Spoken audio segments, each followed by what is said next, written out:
জুনে বিশ্বকাপ বাছাই পর্বের বি গ্রুপে হোম ম্যাচে কিরগিজস্তানের বিপক্ষে ৩-১ গোলে হেরেছিল বাংলাদেশ। সে সময় জাতীয় দলের দায়িত্বে ছিলেন কোচ লুডভিগ ডি ক্রুইফ। তার বিদায়ের পর জাতীয় দলের দায়িত্ব নিয়েছেন ইতালীয় কোচ ফাবিও লোপেজ। অ্যাওয়ে ম্যাচের আগে ফুটবলারদের ট্রেনিংয়ে মাত্র ২০ দিন সময় পেয়েছেন তিনি।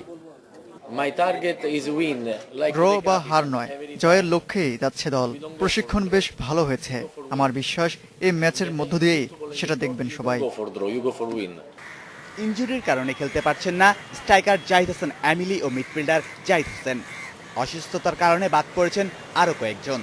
তবে অধিনায়কের বিশ্বাস, পরিকল্পনা মাফিক খেলতে পারলে কিরগিজস্তানের বিপক্ষে ম্যাচে পয়েন্ট পাওয়া সম্ভব।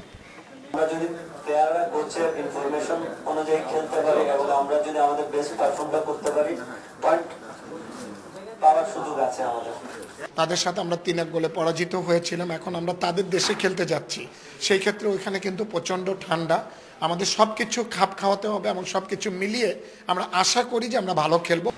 কিরগিজস্তানের বিপক্ষে এই ম্যাচে ৭ বছর পর দলে ফিরেছেন ডিফেন্ডার ওয়ালি ফয়সাল, রেজাউল করিম, রনি ও হিমেল।